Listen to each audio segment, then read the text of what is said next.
తెలంగాణ ఉద్యమకారుల జేఏసీ తరఫున ఈరోజు సికింద్రాబాద్ వెడిగడ్డ మీద 369 మంది అమరుల త్యాగాన్ని చిహ్నంగా ఏర్పాటు చేసినటువంటి 1999 అమరవీరుల స్తూపం ఇది.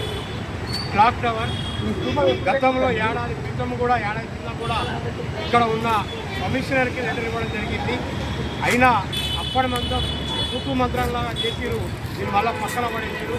ఈ అమరవీరుల గురించి, అమరవీరుల చరిత్రతోటి, అమరవీరుల శివాల మీద ఇవాళ రాజకీయ నాయకులు రాబందులై చేస్తూ ఉన్నారు.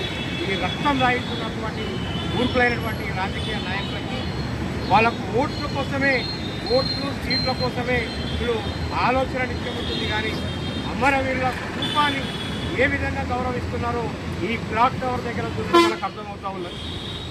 దీన్ని తక్షణమే మీరు ఎప్పుడు కాంప్లీట్ ఇచ్చినా అప్పడమందం చేస్తున్నారు. అట్లా కాకుండా సంవత్సరంన్నర అయిపోతుంది, అక్కడ బండలు ఊడిపోయి ఆ పైన కూడా చెట్టు మొలుస్తుంది. అది కూడా ఇంతవరకు అక్కడే ఉండిపోతూ ఉన్నది. కాబట్టి తెలంగాణ ఉద్యమకారుల జేఏసీ తరఫున, ప్రజా ఉద్యమ కళాకారుల వేదిక తరఫున, ప్రజా సంఘాల ఐక్య కార్యాచరణ కమిటీ తరఫున ఈరోజు మేము మిమ్మల్ని క్వశ్చన్ ఇస్తూ ఉన్నాం. అమరవీరుల కుటుంబాలకు న్యాయం చేయరు, అమరవీరులకు గౌరవము లేదు, ఉద్యమకారులకు న్యాయం చేయరు, కళాకారులకు న్యాయం చేయరు. ప్రకటనలు మాత్రం కొండకెక్కినట్టు, ఊరెక్కినట్టు ఎన్నో ప్రకటనలు ఇస్తూ ఉన్నారు, కానీ ఒక్కడు కూడా అమలు చేస్తారని ఉన్నారు.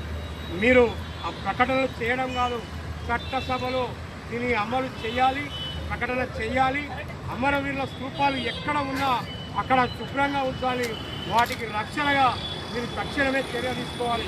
హైదరాబాద్లో చాలా చోట్ల అమరవీరుల స్తూపాల దగ్గర ఇదే పరిస్థితి.